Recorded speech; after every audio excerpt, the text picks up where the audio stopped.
પ્રભુ ઈસુ ખ્રિસ્તના નામમાં આજની ભજન સેવામાં આપ સૌનો પ્રેમથી આવકાર કરીએ છીએ. આવો ઈશ્વરનું ભજન શરૂ કરીએ. પ્રભુનું વચન આપણને આ પ્રમાણે જણાવે છે, યહોવા પોતાના પવિત્ર મંદિરમાં છે, આખી પૃથ્વી તેની આગળ ચૂપ રહો. ઈશ્વર આત્મા છે અને જેઓ તેને ભજે છે તે આત્માથી તથા સત્યતાથી તેનું ભજન કરવું જોઈએ.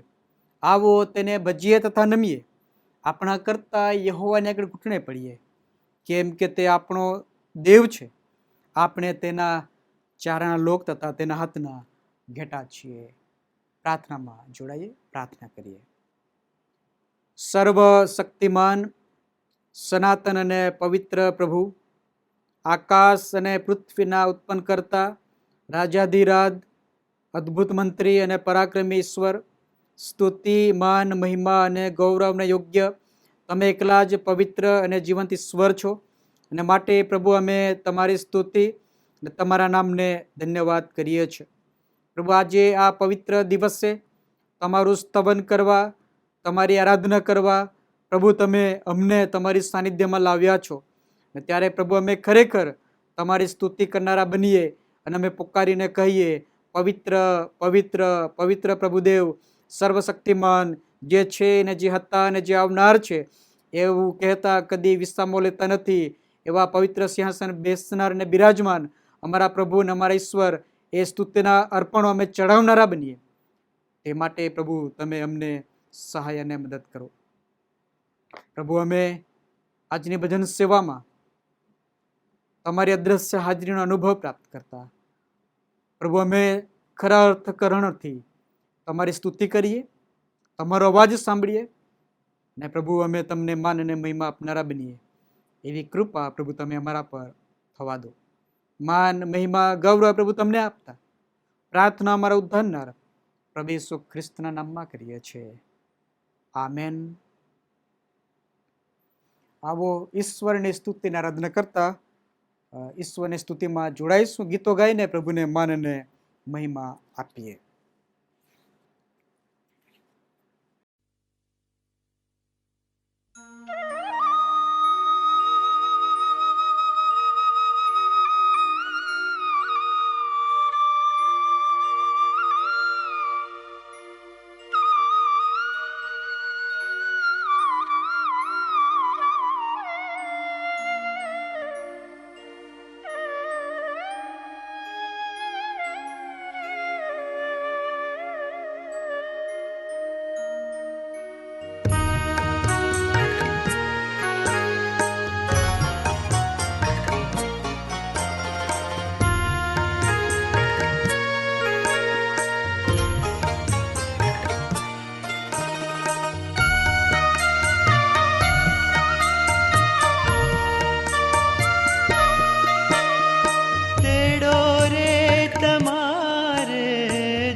પ્રભુ મને તેડો રે તમારે દ્વાર.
બાબિલને માળો રક્ષવા નિજ સંતાન.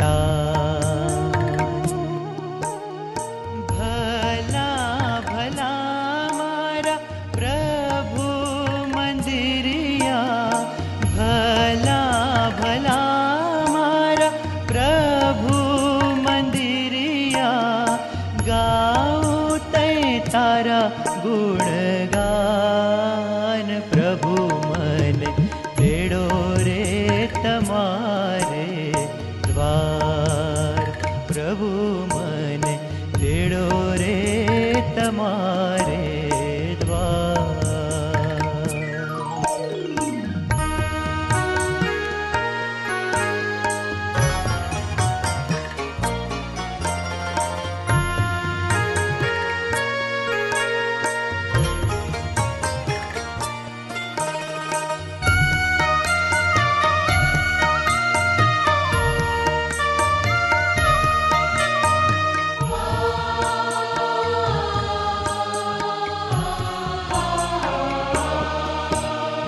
કોટી રે દિનની જિંદગી ખોટી, વસું તુજ દ્વારે જેવા.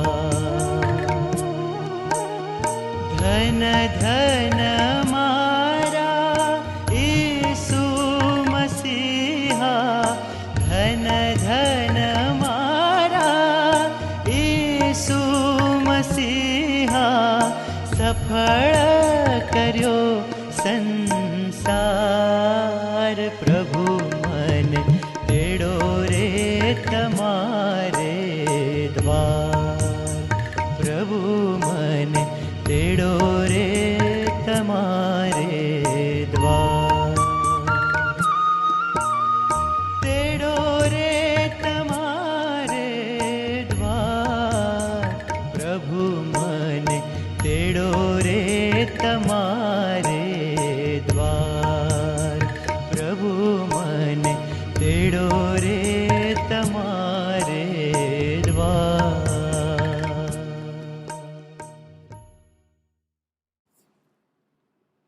આવા સમયે પ્રત્યુત્તરી વાંચન પાઠમાં જોડાઈએ અને પ્રત્યુત્તરી વાંચન પાઠ નંબર 12, પુનર્મિલાપથી થતો આનંદ. પ્રત્યુત્તરી વાંચન પાઠ નંબર 12, પુનર્મિલાપથી થતો આનંદ. ઈશ્વરનું વચન આ પ્રમાણે છે: જેનું ઉલ્લંઘન માફ થયું છે તથા જેનું પાપ ઢંકાઈ ગયું છે તેને ધન્ય છે. જેને યહોવા અન્યાયી ગણતો નથી અને જેના આત્મામાં કંઈ કપટ નથી, તે માણસને ધન્ય છે. હું છાનો રહ્યો ત્યારે આખો દિવસ કણવાથી મારા હાડકાં જીર્ણ થયા, કેમ કે રાત દહાડો મારા ઉપર તારો હાથ ભારે હતો. મારો રસ જાણે કે ઉનાળાની ગરમીથી સુકાઈ ગયો. મેં મારા પાપ તારી આગળ કબૂલ કર્યા છે અને મારો અન્યાય મેં સંતાડે નથી. મેં કહ્યું કે યહોવાની આગળ હું મારું ઉલ્લંઘન કબૂલ કરીશ અને તે મારા પાપ માફ કર્યા. તે માટે તું મળે એવે સમયે દરેક ભક્ત તારી પ્રાર્થના કરે. નીચે ઘણા પાણીની રેલ ચડે ત્યારે તે તને પહોંચશે નહીં. તું મારી સંતાવાની જગા છે, તું મને સંકટમાંથી ઉગારશે. ઉદ્ધારના સ્તોત્રો તું મારી આસપાસ ગવડાવશે. કયે માર્ગે તારે ચાલવું તે હું તને શીખવીશ તથા બતાવીશ. મારી નજર તારા પર રાખીને હું તને બોધ આપીશ. ઘોડા અથવા ખચ્ચર જેને કંઈ સમજણ નથી, તેને કબજે રાખવાને ચોકડા તથા લગામની જરૂર છે, નહીં તો તેઓ તારી પાસે આવે નહીં. તેમના જેવો તું ન થા. દુષ્ટ પર ઘણી વિપત્તિઓ આવી પડશે, પણ જે યહોવા પર ભરોસો રાખે છે તે તેની કૃપાથી ઘેરાશે. હે ન્યાયીઓ, યહોવામાં આનંદ કરો તથા હરખાઓ, અને હે હૃદયના યથાર્થીઓ, તમે સર્વ હર્ષનાદ કરો. આમેન. આવો આ સમયે આભાર, સ્તુતિ અને પાપ કબૂલાતની પ્રાર્થનામાં જોડાઈએ અને પ્રભુના આભાર માનીએ, પ્રભુના નામને ધન્યવાદ આપીએ. સર્વ શક્તિમાન, સનાતન અને પવિત્ર પ્રભુ, આ સમયને પળને માટે અમે તમારી સ્તુતિ કરીએ છીએ અને તમારા નામને ધન્યવાદ આપીએ છીએ. ગત અંધકારની રાત્રિમાં પ્રભુ તમે અમને સંભાળ્યા, મીઠી ઊંઘ આપી, અમને જીવિત ઉઠાડ્યા ને તમારું સ્તવન કરવાને માટે, તમારી સાનિધ્યમાં બેસવાને માટે પ્રભુ તમે અમને તમારી કૃપા અને તમારી દયા અમારા પર જારી રાખી છે. તેને માટે પ્રભુ અમે તમારો આભાર માનીએ છીએ, તમારી સ્તુતિ અને તમારા નામને ધન્યવાદ કરીએ છીએ. હા પ્રભુ, આ સમયે અમારા વ્યક્તિગત જીવન તરફ દ્રષ્ટિ કરીએ છીએ ત્યારે પ્રભુ અમે ખરેખર તમારો જ આભાર માનીએ છીએ. અમે કોણ કે તમારા સાનિધ્યમાં ઊભા રહીએ? અમે કોણ કે પ્રભુ તમારી આરાધના કરીએ? અમે કોણ કે તમારા નામની સાક્ષી પ્રગટ કરીએ? પણ પ્રભુ, અમે જ્યારે પાપી હતા, અમે જ્યારે પ્રભુ તમારા શત્રુ હતા, અમે જ્યારે પ્રભુ અમે નિર્બળ હતા, એવા સમયે તમે તમારા પુત્ર પ્રભુ ઈસુ ખ્રિસ્તને આ જગત પર મોકલીને અમારા માટે મૂલ્યવાન પવિત્ર રક્ત વહેવડાવીને, એ પવિત્ર બલિદાન આપીને અમને પાપના બંધનમાંથી મુક્ત કર્યા છે, અમને પાપોની માફી આપી છે, અમને તમારી સાથેના સંબંધમાં પુનઃસ્થાપન કર્યા છે. અને પ્રભુ તમે અમને અબ્બા બાપ એમ કહીને હાક મારવાનો અધિકાર આપ્યો છે. અને પ્રભુ તમે અમને તમારા સાનિધ્યમાં ઊભા રહીને સ્તુતિ આરાધના કરવાને માટે યોગ્ય ગણ્યા છે. તેને માટે પ્રભુ અમે તમારો આભાર માનીએ છીએ, તમારી સ્તુતિને તમારા નામને ધન્યવાદ આપીએ છીએ. હા પ્રભુ, તમારું પવિત્ર અને જીવંત વચનને માટે આ સમય અમે ખરેખર આભાર માનીએ છીએ. એ વચન જ્યારે અમે વાંચીએ છીએ ત્યારે પ્રભુ તમે અમારી સાથે વાત અને વ્યવહાર કરો છો, અમારા આત્માને દંડોળો છો, અમારા હૃદયને પ્રભુ તમે તાજગી આપો છો, પાપ સંબંધી સભાન કરો છો, પસ્તાવો કરવાને માટે પ્રભુ રૂડું મન આપો છો. અને પ્રભુ તમે અમને તમારા સાનિધ્યમાં ઊભા રહીને તમારી સ્તુતિને માટે યોગ્ય ઠરાવો છો. એ અદ્ભુત વચનને માટે, એ પવિત્ર વચનને માટે, એ તમારી સંગતિને માટે, એ તમારી અદ્રશ્ય હાજરીને માટે પ્રભુ અમે તમારો પુષ્કળ આભાર માનીએ છીએ, તમારી સ્તુતિ, તમારી પ્રશંસા કરીએ છીએ. પ્રભુ પવિત્ર આત્મા દેવ, અમે જ્યારે જ્યારે નિરાશ થઈએ છીએ, હતાશ થઈએ છીએ, અને એવા સમયે પ્રભુ તમે અમને દોરવણી આપનાર, માર્ગદર્શન આપનાર પ્રભુ તમે પોતે બનો છો. અમને સર્વ સત્યમાં દોરી જાઓ છો, અમને સારા ખોટાનું ભાન કરાવો છો. તેને માટે પ્રભુ અમે તમારો આભાર માનીએ છીએ, તમારી સ્તુતિ અને તમારી પ્રશંસા કરીએ છીએ. આ પૃથ્વી પર સંસારિક જીવન જીવતા શરીરને લગતી તમામ પ્રકારની જરૂરિયાતો ઓ પ્રભુ તમે પૂરી પાડો છો. હવા, ઉજાસ, રહેઠાણ, ખોરાક, વસ્ત્રો પ્રભુ તમે અમને આપ્યા છે. તેને માટે પ્રભુ તમે અમને તંદુરસ્તી આપો છો, નોકરી વ્યવસાય કરવા માટે કૃપા આપો છો. પ્રભુ તમામ કાર્યમાં તમે અમારી સાથે રહો છો. તેને માટે પ્રભુ અમે તમારો આભાર માનીએ છીએ, તમારી સ્તુતિ અને તમારી પ્રશંસા કરીએ છીએ. આ સંસારમાં કૌટુંબિક જીવન જીવતા પ્રભુ પરિવાર સાથેની સંગત પ્રભુ તમે અમને આપી છે, મંડળી સાથેની સંગત તમે અમને આપી છે. તમારી સાથેના સંબંધમાં દ્રઢ થવાને માટે પ્રભુ તમે અમને એ મંડળીની સંગત પ્રાપ્ત કરાવી છે.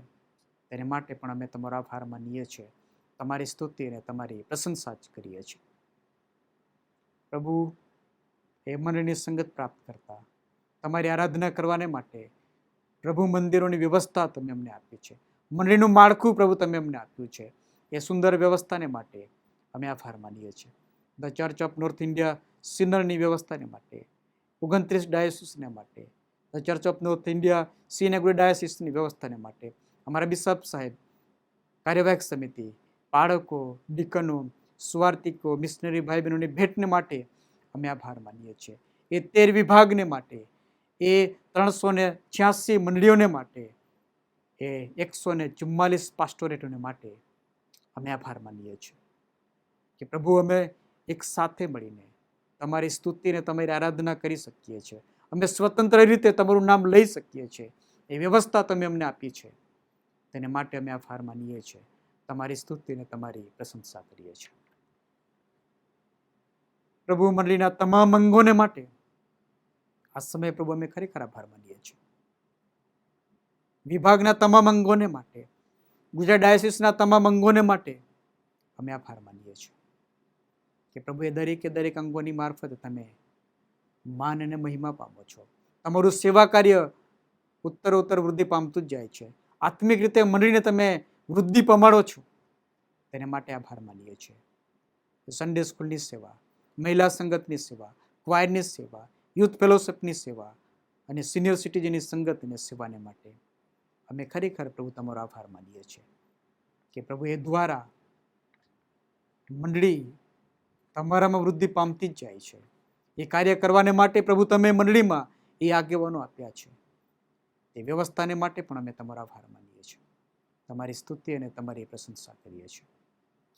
પ્રભુ ખરેખર અમારા કુટુંબમાં જે બાળક રૂપી ધન તમે અમને આપ્યા છે તેમનો યોગ્ય ઉછેર કરવાને માટે પવિત્ર આત્માને દોરવણી આપો છો. તેને માટે અમે તમારો પુષ્કળ આભાર માનીએ છીએ. અમારા જુવાન દીકરા દીકરીઓને પ્રભુ તમે તમારું ભય ને તમારી આધીનતા આપી છે, અભ્યાસ કરવા માટે કૃપા આપી છે, તેને માટે આભાર માનીએ છીએ. ઓ પ્રભુ, અમે જ્યારે જ્યારે તમારી સાનિધ્યમાં નમીએ છીએ અને પુકાર કરીએ છીએ ત્યારે પ્રભુ તમે અમારી પ્રાર્થનાઓ સાંભળો છો, અમારી પ્રાર્થનાનો પ્રત્યુત્તર આપો છો, અમને સ્પર્શ કરો છો, અમને સાજાપણું આપો છો, અમારામાં તાજગી બક્ષો છો, અમારા હિંમત આપો છો. તેને માટે પ્રભુ અમે તમારો આભાર માનીએ છીએ. તમારી સ્તુતિ ને તમારી પ્રશંસા કરીએ છીએ. આ ગણિત આશીર્વાદો પ્રભુ તમે અમને આપ્યા છે.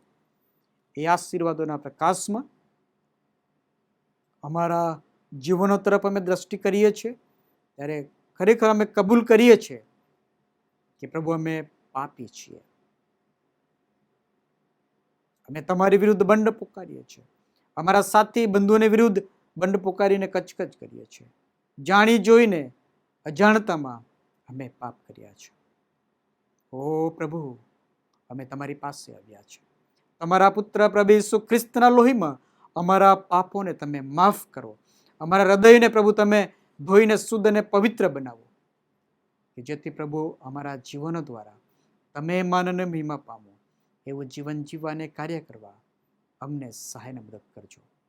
અમારી આભાર, સ્તુતિ અને પાપ કબૂલાતની પ્રાર્થના અમારા ઉદ્ધારકર્તા પ્રભુ ઈસુ ખ્રિસ્તના નામમાં સાંભળો અને સ્વીકાર કરો. આમેન.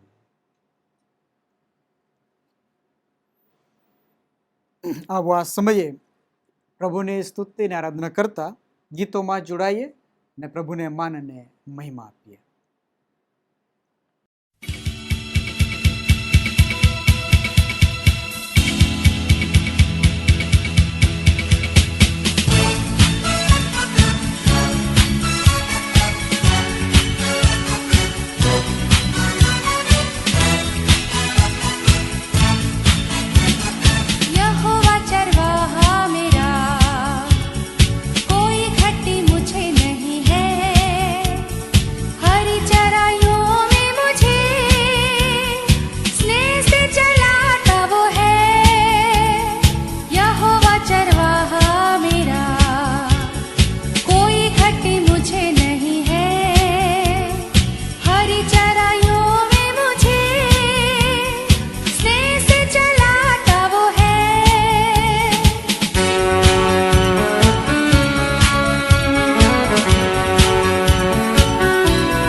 घटी मुझे नहीं है, हरी चराइयों में मुझे स्नेह से चलाता वो है।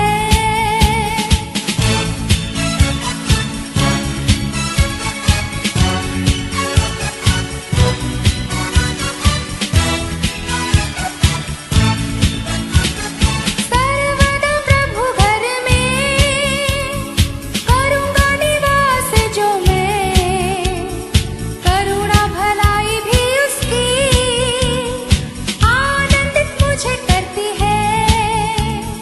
सर्वदा प्रभु घर में करूँगा निवास जो मैं, करुणा भलाई भी उसकी आनंदित मुझे करती है। यहोवा चरवाहा मेरा, कोई घटी मुझे नहीं है, हरी चराइयों में मुझे स्नेह से चलाता वो है। यहोवा चरवाहा मेरा, कोई घटी मुझे नहीं है, हरी चराइयों में मुझे स्नेह से चलाता वो है। ला ला ला ला ला ला ला ला, ला ला ला ला ला ला ला ला, ला ला ला ला ला ला ला ला, स्नेह से चलाता वो है। यहोवा चरवाहा मेरा।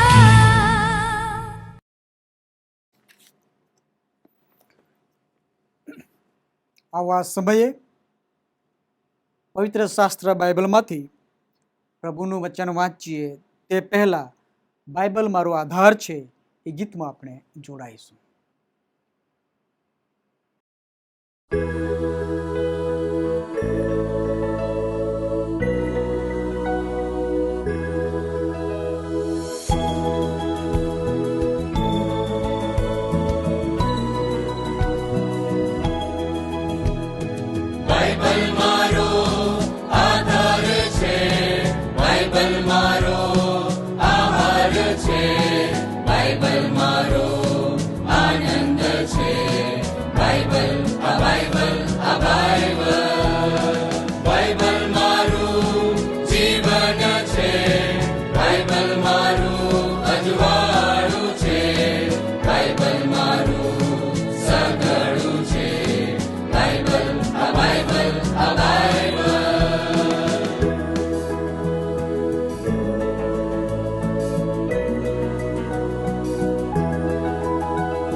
પ્રભુનું પવિત્ર અને જીવતું વચન વાંચીએ. નવા કરારમાં માથીની સુવાર્તા અને તેનો 7મો અધ્યાય અને તેની 1 થી 6 કલમ વાંચીએ. માથીની સુવાર્તા તેનો 7મો અધ્યાય તેની 1 થી 6 કલમ. પ્રભુનું વચન આ પ્રમાણે છે: તમે કોઈને દોષિત ન ઠરાવો, એ માટે કે તમે કોઈ દોષિત ઠરાવે, કેમ કે જેમ તમે બીજાને દોષિત ઠરાવશો તેમ તેઓ તમને પણ દોષિત ઠરાવશે, અને જે માપથી તમે માપી આપો છો તેથી જ તમને પાછું માપી આપવામાં આવશે. અને તું તારી આંખમાંનું ભારટીયો ધ્યાનમાં ન લેતા તારા ભાઈની આંખમાંનું તણખલું શા માટે જુએ છે? અથવા તું તારા ભાઈને કેમ કહે છે કે તારી આંખમાંથી તણખલું મને કાઢવા દે? પણ જો તારી પોતાની જ આંખમાં તો ભારટ્યો છે. ઓ ઢોંગી, પહેલાં તું પોતાની જ આંખમાંથી ભારટ્યો કાઢ, અને ત્યાર પછી તારા ભાઈની આંખમાંથી તણખલું કાઢવાને તને સારી રીતે સૂઝશે. જે પવિત્ર છે તે કૂતરાઓની આગળ ન નાખો, ને તમારા મોતી ભૂંડોની આગળ ન ફેંકો. રખેને તેઓ તે પોતાના પગ નીચે છૂંદે ને તમને ફાડી નાખે. ત્યાં સુધી પ્રભુ તેના વાંચેલા વચનોને આશીષ કરે. આમેન. આવો આ સમયે એ રીતનું વિશ્વાસનામું આપણે સાથે સાથે કબૂલ કરીશું.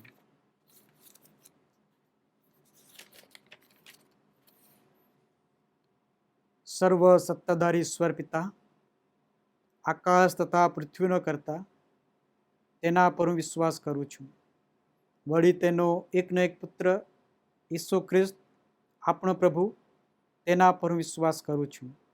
તે પવિત્ર આત્મા દ્વારા ગર્ભ રહ્યો, કુંવારી મરિયમને ઉદરે જન્મ્યો, પંતુસ પિલાતની હુકુમતમાં દુઃખ ભોગવ્યું, ક્રૂસે જડાયો, મરણ પામ્યો તથા દટાયો, અદ્રસ્થાનમાં ઉતર્યો. તે ત્રીજે દિવસે મોયલામાંથી ઉત્થાન પામ્યો, સ્વર્ગમાં ચડી ગયો, અને સર્વસમર્થ ઈશ્વર પિતાને જમણે હાથે બિરાજમાન છે. તે ત્યાંથી જીવતા તથા મોયલાનો ન્યાય કરવા સારું આવનાર છે. વળી પવિત્ર આત્મા પર વિશ્વાસ કરું છું, અને પવિત્ર સાર્વત્રિક મંડળી, સંતોની સંગત, પાપોની ક્ષમા, દેહનું પુનરુત્થાન તથા અનંત જીવન, એ સર્વ હું માનું છું. આમેન.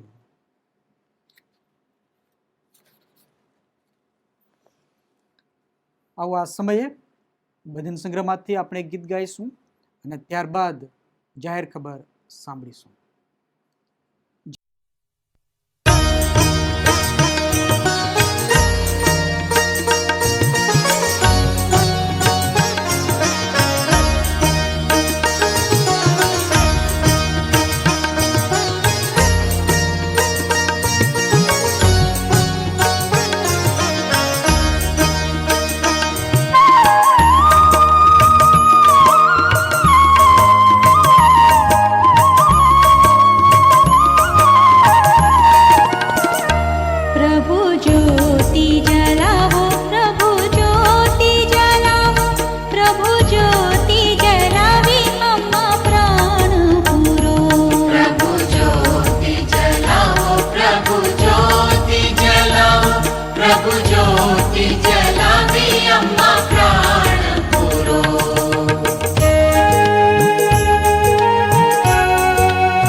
જાહેર ખબરો સાંભળીએ તે પહેલાં આપ સર્વને પ્રભુ ઈસુ ખ્રિસ્તના નામમાં આજની ભજન સેવામાં પ્રેમથી આવકાર કરીએ છીએ.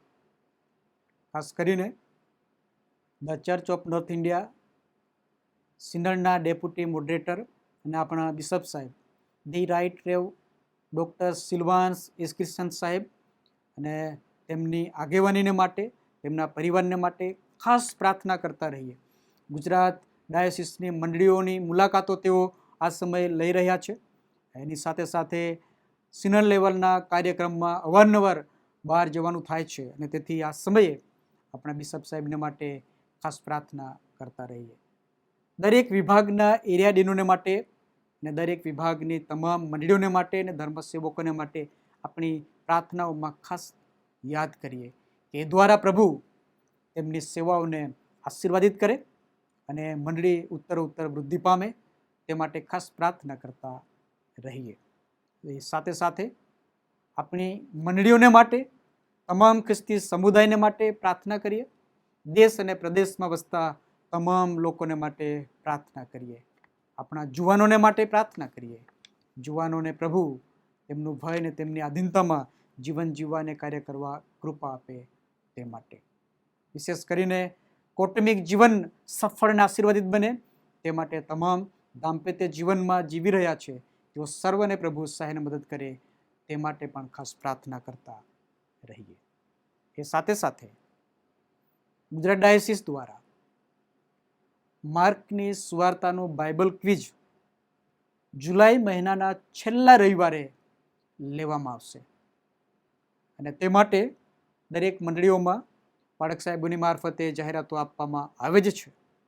આપનું નામ ચોક્કસ મંડળીઓમાં નોંધાવ્યું હશે અને એ નામની યાદી વહેલી તકે તમે ડાયોસિસ ઓફિસમાં મોકલી આપશો કે જેથી પ્રશ્નપત્ર તૈયાર કરીને યોગ્ય સમયે દરેક મંડળીઓ પર મોકલી આપવામાં આવે. એને માટે એ વ્યવસ્થાને માટે ખાસ પ્રાર્થના કરશો. આપણા બિશપ સાહેબને જે દર્શન છે એ દર્શન પરિપૂર્ણ થાય તે માટે ખાસ પ્રાર્થના સાથે એ બાઇબલ ક્વિઝમાં જોડાશો એવી વિનંતી પણ કરવામાં આવે છે. આવો આ સમયે આ બધી જ જાહેરાતોને ધ્યાનમાં રાખીને આપણે ખાસ મધ્યસ્થની પ્રાર્થનામાં જોડાવા માગીએ છીએ. પ્રાર્થના કરીએ.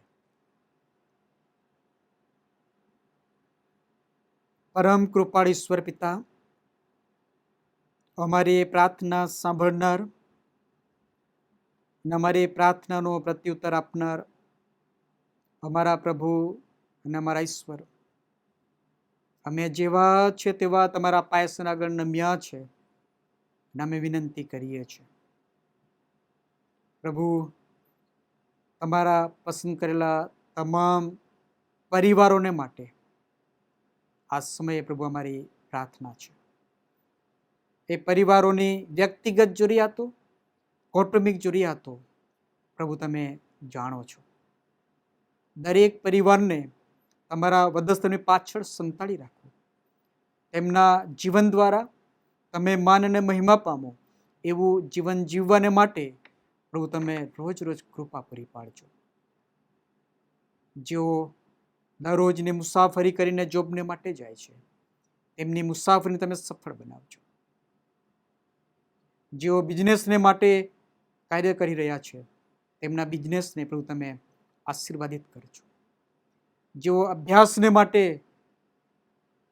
કોલેજોમાં, સ્કૂલોમાં અભ્યાસ કરે છે એવા તમામ બાળકોને માટે, જુવાનોને માટે મારી પ્રાર્થના છે.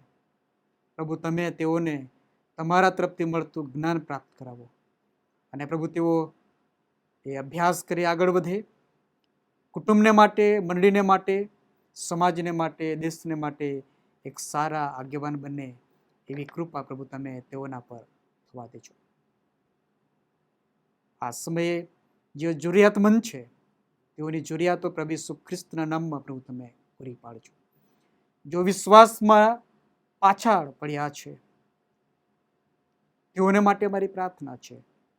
તેમના જીવનમાં પ્રભુ તમે કાર્ય કરો, પસ્તાવિક હૃદય આપો, તેઓ તમારી સાથેના સંબંધમાં પુનઃસ્થાપન થાય, તમારા વિશ્વાસમાં વૃદ્ધિ પામે અને મંડળી સાથેની સંગત પ્રાપ્ત કરતા તમારી સાથેના સંબંધમાં દિન પ્રતિદિન વૃદ્ધિ પામે તે માટે પ્રભુ તમે સહાય અને મદદ કરજો. પ્રભુ આ સમયે પાસ્ટોરેટ કમિટીઓને માટે, મહિલા સંગતને માટે, યુથ ફેલોશિપને માટે, ક્વાયરની સેવાને માટે, સન્ડે સ્કૂલની સેવાઓને માટે, સિનિયર સિટીઝનની સંગત અને સેવાઓને માટે, ગુજરાત ડાયોસિસની આગેવાનીમાં એ ચાલતા તમામ અંગોને માટે આ સમયે પ્રભુ અમારી ખાસ પ્રાર્થના છે. દરેકે દરેક અંગોની મારફતે પ્રભુ તમે માન અને મહિમા પામો એવું કાર્ય કરવાને માટે પ્રભુ તમે કૃપા પૂરી પાડો, સહાય અને મદદ કરો. જો પ્રાર્થનાની સંગતમાં તમારી સાનિધ્યમાં બેસીને પ્રાર્થનાની ચળવળમાં આગળ વધી રહ્યા છે તો એને પ્રાર્થના કરવા માટે પ્રભુ તમે રૂડું મનાવજો. જો બીમાર છે, જો પથારીવસ્ત છે, જો હોસ્પિટલમાં છે, જો ઘરે છે, તો એને માટે પ્રભુ અમારી પ્રાર્થના છે તમારા પુત્ર પ્રભુ ઈસુ ખ્રિસ્તનો સ્પર્શ તમે તેઓને આપો અને પ્રભુ તમે તેઓને સજા પણ આપો એવી કૃપા અમે તમારી પાસે માગીએ છીએ. જે કુટુંબમાં મરણે પ્રવેશ કર્યો છે એવા દુઃખિત પરિવારોને પ્રભુ તમે તમારા સ્વર્ગીય દિલાસાથી ભરી દેજો. આ સમયે પ્રભુ અમે ખાસ પ્રાર્થના કરીએ છીએ ગુજરાત ડાયોસિસની તમામ મંડળીઓને માટે, 386 મંડળીઓને માટે, 13 વિભાગના એરિયા ડીનોને માટે અને તમામ ધર્મસેવકોને માટે, બાળકોને માટે, મિશનરીઓને માટે અમારી પ્રાર્થના છે. તમારા વધુ પાછા સંતાડી રાખો, તેમની વ્યક્તિગત ને કૌટુંબિક જરૂરિયાતો પૂરી પાડો, શારીરિક તંદુરસ્તી આપો, પવિત્ર આત્મા સામર્થ્યથી ભરી દો અને પ્રભુ તમારી સેવાને માટે ઉપયોગી પાત્ર થવા પ્રભુ તમે માન અને મહિમા પામો એવું કાર્ય કરવા તમે તેઓને સહાય અને મદદ કરજો. શ્રીનગર ડાયોસિસની વ્યવસ્થાને માટે આ સમયે પ્રભુ અમે ખાસ પ્રાર્થના કરીએ છીએ. અમારા બિશપ સાહેબના શિરે જે પ્રભુ તમે મોટી જવાબદારી આપી છે એ નિભાવવાને માટે પ્રભુ તમે તમારી કૃપા અને તમારા પવિત્ર આત્માને દોરવણી આપો. તમારા બધા પાછળ તમે તેઓને સંતાડી રાખો, આત્મિક નૈતિક બળ આપો, શારીરિક તંદુરસ્તી આપો, દરરોજની મુસાફરી તમે સફળ બનાવો, યોગ્ય નિર્ણય સાથે કાર્ય કરવાને માટે તો તમે કૃપા પૂરી પાડો. એક્ઝિક્યુટિવ કમિટીને માટે, સ્ટેન્ડિંગ કમિટીઓને માટે મારી પ્રાર્થના છે પ્રભુ એ દ્વારા ગુજરાત ડાયોસિસ આત્મિક રીતે ઉત્તરોત્તર વૃદ્ધિ પામતું જ જાય એવી કૃપા અમે તમારી પાસે માગીએ છીએ. આ સમયે પ્રભુ અમે તમારી પાસે નમ્યા છે અને ત્યારે પ્રભુ અમારી પ્રાર્થના છે ગુજરાત ડાયોસિસ સાથે સહકારમાં રહીને કાર્ય કરતી તમામ સંસ્થાઓને માટે, જીયુએસટીને માટે, જીવનદ્વાર પ્રાંતિજને માટે, કાઉન્સેલિંગ સેન્ટરને માટે, પ્રેયર ટાવરને માટે, આઈટીસી લુસડિયાને માટે, ઇંગ્લિશ મીડિયમ સ્કૂલ અગાસવાણને માટે,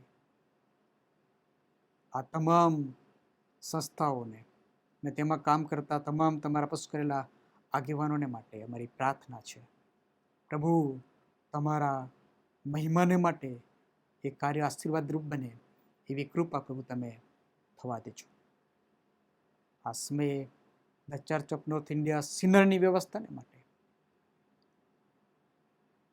મોડરેટર સાહેબને માટે, ડેપ્યુટી મોડરેટર સાહેબને માટે, જનરલ સેક્રેટરીને માટે, એક્ઝિક્યુટિવ કમિટીને માટે, 29 ડાયોસિસને માટે, તમામ બિશપ સાહેબોને માટે, તમામ ડાયોસિસના એક્ઝિક્યુટિવ કમિટીઓને માટે અમારી પ્રાર્થના છે.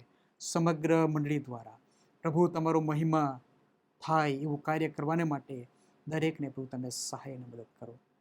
અમારા દેશમાં, અમારા રાજ્યમાં સેવા કાર્યમાં સામેલ થયેલી તમામ મેનલાઇન ચર્ચિસને માટે, અલગ અલગ સંસ્થાઓને માટે અમારી પ્રાર્થના છે.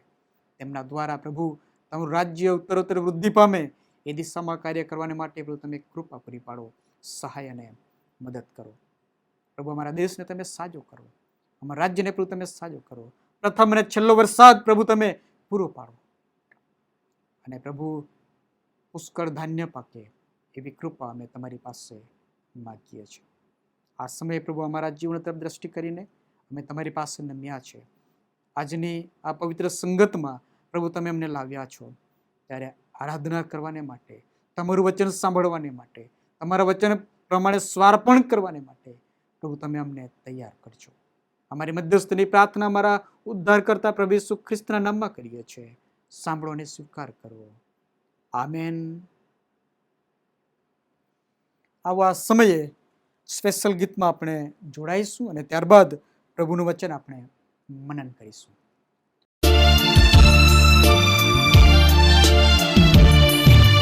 તને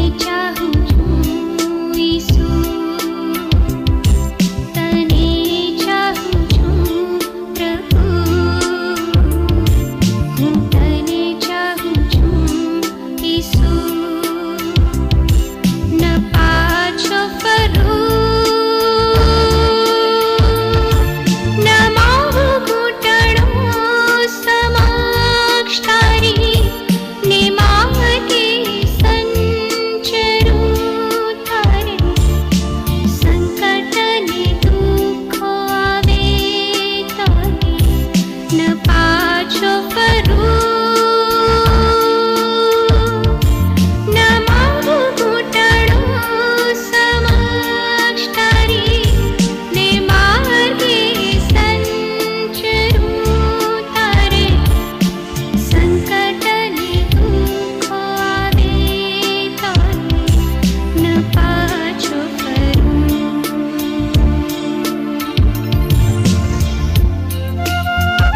આ સમયને પણ માટે ઈશ્વર પિતાનો પુષ્કળ આભાર માનીએ છીએ.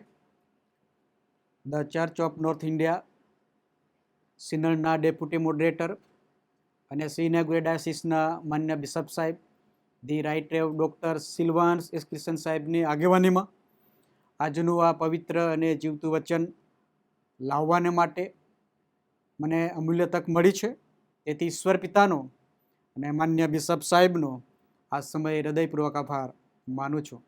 પ્રભુનું વચન મનન કરીએ તે પહેલાં આવો નમીએ અને પ્રાર્થનામાં જોડાઈએ. સર્વ શક્તિમાન સનાતન અને પવિત્ર પ્રભુ, આ સમયને પણ માટે અમે તમારી સ્તુતિ અને તમારા નામને ધન્યવાદ કરીએ છીએ. ઓ પ્રભુ, તમારું પવિત્ર અને જીવતું વચન અમે વાંચ્યું છે. એ વચન મનન કરવાને માટે પ્રભુ તમે કૃપા પૂરી પાડો, સહાય અને મદદ કરો. અને પ્રભુ એ વચન અમારા માટે આશીર્વાદનું કારણ બને એવી કૃપા પ્રભુ તમે અમારા પર થવા દેજો. અમારી પ્રાર્થના અમારા મુક્તિદાતા પ્રભુ ઈસુ ખ્રિસ્તના નામમાં કરીએ છીએ. આમેન. પ્રભુનું વચન મનન કરીએ તે પહેલા આપ સર્વને પ્રભુ ઈસુ ખ્રિસ્તના નામમાં પ્રેમી સલામ પાઠવું છું. માથીની સુવાર્તા અને તેનો 7મો અધ્યાય અને તેની 1 થી 7 કલમ આપણે વાંચી છે. એ પ્રભુના વચનોમાંથી થોડી વાર પ્રભુનું વચન આપણે મનન કરવા માગીએ છીએ. માથીની સુવાર્તા એ પ્રભુ ઈસુ ખ્રિસ્તને એક રાજા તરીકે જાહેર કરે છે, પ્રગટ કરે છે. ને પ્રભુ ઈસુ ખ્રિસ્ત આ સુવાર્તામાં જે સેવા કાર્ય કર્યું છે તેનું વર્ણન માથી પોતે કરે છે. માથીની સુવાર્તાનો જો આપણે અભ્યાસ કરીએ તો તેમાં મુખ્ય 5 ભાગ આપણે જોઈ શકીએ છીએ. એક ગિરી પ્રવચન, બીજું 12 શિષ્યો સાથે પ્રભુ ઈસુ ખ્રિસ્તે જે સેવા કાર્ય કર્યું અને શિક્ષણ આપ્યું તે, આકાશના રાજ્ય સંબંધીનું શિક્ષણ અને દ્રષ્ટાંતો, અને શિષ્યપણાના અર્થે પ્રભુ ઈસુ ખ્રિસ્ત જે મહત્વનું શિક્ષણ આપે છે તે, અને હાલના યુગના અને અનંત જીવન માટે વિશેષ શિક્ષણ પ્રભુ ઈસુ ખ્રિસ્તે આપ્યું છે તે આ સુવાર્તામાં આપણે જોઈ શકીએ છીએ. પણ આપણે જે શાસ્ત્ર પાઠ પસંદ કર્યો છે અને એ તો ગિરી પ્રવચનમાંથી લેવામાં આવેલો એ શાસ્ત્ર પાઠ છે. અને તેમાં પ્રભુ ઈસુ ખ્રિસ્ત આકાશના રાજ્યના નાગરિકના ગુણલક્ષણો, તેની ફરજો, તેના હક્કો અને તેમને માટે ભાવિ જીવન વિશે પ્રભુ ઈસુ ખ્રિસ્ત રજૂ કરે છે. અને માટે જ્યારે માથીની સુવાર્તા ને તેનો 7મો અધ્યાય 1 થી 6 કલમ જ્યારે આપણે વાંચીએ છીએ ત્યાં પ્રભુ ઈસુ ખ્રિસ્ત એક મહત્વની વાત જાહેર કરવા માંગતા હતા. અને એ તો એ છે કે આત્મિક જીવન પર ધ્યાન કેન્દ્રિત કરવું. આત્મિક જીવન પર ધ્યાન કેન્દ્રિત કરવું.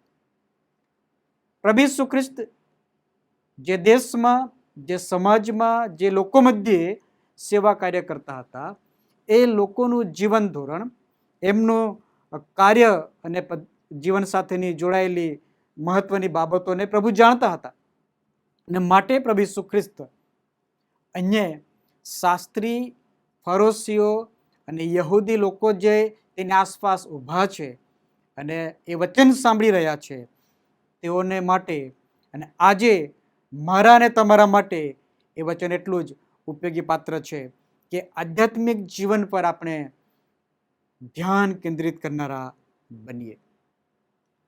પ્રભુ ઈસુ ખ્રિસ્ત આ મહત્વનું શિક્ષણ ત્યાં આપી રહ્યા છે. બીજા વ્યક્તિઓની ટીકા કે ટિપ્પણી કે ન્યાય કરવાને બદલે વ્યક્તિ પોતાના આધ્યાત્મિક જીવન તરફ દ્રષ્ટિ કરે એ પ્રભુ ઈસુ ખ્રિસ્ત ઈચ્છતા હતા. અને માટે અહીંયા જે લખવામાં આવ્યું છે તેમાં કે તમે બીજાને માટે ન્યાય કરશો નહીં, તમે બીજાને દોષિત ઠરાવશો નહીં. તમે બીજાને દોષિત ઠરાવો તે પહેલાં તમે પોતાની જાત તરફ દ્રષ્ટિ કરો, એવું પ્રભુ ઈસુ ખ્રિસ્ત અહીં કહેવા માગે છે. એટલે એનો અર્થ એ થયો કે આપણે બીજા તરફ દ્રષ્ટિ કરવાને બદલે આપણે આપણા જીવન તરફ દ્રષ્ટિ કરીએ. હું ક્યાં છું, હું કેવું જીવન જીવું છું, મારું આધ્યાત્મિક જીવન ધોરણ કઈ જગ્યા પર આવીને અટક્યું છે. અને એ જો આપણે આત્મતપાસ કરવું હોય તો માથેની સુવાર્તા અને તેના 7મા અધ્યાયમાં પ્રભુ ઈસુ ખ્રિસ્ત આપણને એક મહત્વની વાત શીખવવા માગે છે કે બીજાનો દોષ ન કાઢો. એનો અર્થ એવો નથી કે આપણે પાપ નથી કરતા, આપણે પાપ કરીએ જ છે, પરંતુ આપણામાં અહંકારનું વલણ, દંભી હૃદય ના હોવું જોઈએ, એ પ્રભુ ઈસુ ખ્રિસ્ત કહેવા માંગે છે. સમગ્ર માનવજાતમાં પાપ રાજ કરે જ છે, પણ પ્રભુ ઈસુ ખ્રિસ્તમાં આપણને પાપની માફી, અનંત જીવનની ખાતરી પ્રાપ્ત થઈ છે. અને માટે અહીંયા મહત્વની 3 બાબતો આપણે શીખવા અને સમજવા માંગીએ છીએ. પ્રથમ જે બાબત છે તે બીજાઓને દોષ ન આપો, બીજાઓનો ન્યાય ના કરો. પહેલી અને બીજી કલમ આપણને ત્યાં શીખવાડે છે કે તમે કોઈનો દોષ ન કાઢો ને તેમને તમે દોષિત ન ઠરાવો, કેમ કે જેમ તમે બીજાને દોષિત ઠરાવો તેમ તો તમે પણ દોષિત ઠરશો. જો આપણે બીજાને દોષિત ઠરાવીએ તો આપણે પોતે પણ દોષિત જ છીએ, કારણ કે આપણે પણ પાપી સ્વભાવના છીએ. અને માટે આ બાબત આપણને આત્મતપાસ કરવાને માટે દોરવણી આપે છે. જે સમાજમાં આપણે રહીએ છીએ તે સમાજમાં પ્રભુનું વચન આપણે વાંચીએ છીએ, મનન કરીએ છીએ, પ્રભુ આપણને સત્ય માર્ગ બતાવે છે, અને તેમ છતાં પણ ઘણી બધી વખત આપણે બીજાનો ન્યાય કરવાને માટે ઉતાવળિયા બનીએ છીએ અને બીજાનો ન્યાય કરી નાખીએ છીએ કે આ ભાઈ તો આવા છે, આ બહેન તો આવા છે, તેઓ પ્રભુની ઈચ્છા પ્રમાણે જીવન જીવતા નથી, તેઓએ આ ખોટું કર્યું છે, તેઓને આ બહુ મોટી ભૂલ છે. અને આપણે એ બીજાની ભૂલને જોયા કરીએ છીએ, પરંતુ આપણે આપણી જાત તરફ જોવાનો પ્રયત્ન કરતા નથી. અને માટે પ્રભુ ઈસુ ખ્રિસ્ત એ કહેવા માંગે છે કે આપણે કોઈને દોષિત ઠરાવવાની જરૂર નથી. બીજાને દોષિત ઠરાવીએ તે પહેલા આપણે આપણા જીવન તરફ દ્રષ્ટિ કરીએ, કેમ કે આપણે પણ પાપી જ છીએ. આપણે બીજાને ગુનેગાર ગણીએ છીએ, આપણે પણ ગુનેગાર છીએ. આપણે બીજાનો ન્યાય કરીએ છીએ તો બીજા લોકો પણ આપણો ન્યાય ચોક્કસ કરશે. અને તેથી એ જ બાબતને આધ્યાત્મિક જીવન તરફ દ્રષ્ટિપાત કરીએ તો આપણને એક ખ્યાલ આવશે કે દોષ દેવાને બદલે હું પાપી છું એ તરફ આંગળી ચીંધવા આ પવિત્ર વચન આપણને શીખવાડે છે. અને માટે બીજી મહત્વની વાત આ પવિત્ર શાસ્ત્ર બાઇબલમાં આપણને પ્રભુ ઈસુ ખ્રિસ્ત શીખવાડે છે તે તો એ છે કે તમારી પોતાની આંખમાંનો મોટો ભારટ્યો તમે કેમ જોતા નથી? બીજાનો ન્યાય કરવાને માટે આપણે ઊભા થઈ જઈએ છીએ, આપણી જાતને આપણે પોતે ન્યાયી ગણીએ છીએ અને બીજાનો ન્યાય કરવાને માટે આપણે ઊભા થઈએ છીએ, બીજાની ભૂલ બતાવીએ છીએ, બીજાની આગળ આંગળી ચીંધીએ છીએ.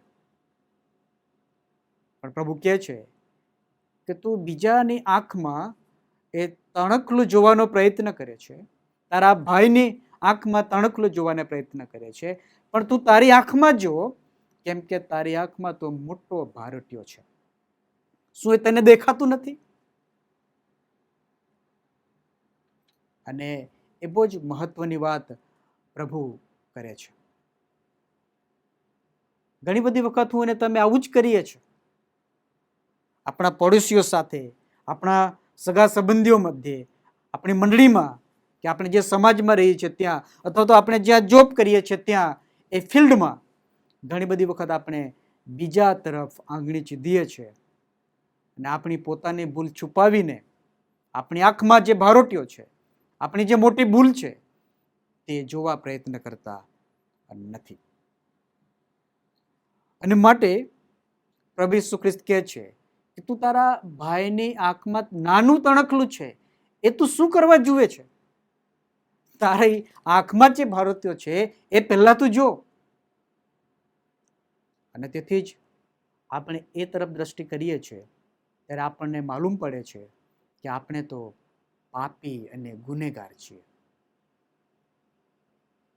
અને માટે જ આ બાબતને વિશેષ જો સમજવાનો હોય તો યોહાનની સુવાર્તા અને તેનો 8મો અધ્યાય અને 1 થી 11 કલમ જે છે ત્યાં પ્રભુ ઈસુ ખ્રિસ્તની પાસે શાસ્ત્રી અને ફરોશીઓ એક વ્યભિચારમાં પકડાયેલી સ્ત્રીને પથ્થરે મારવાને માટે અને મારી નાખવાને માટે ઈસુ ખ્રિસ્તની પાસે લઈને આવે છે.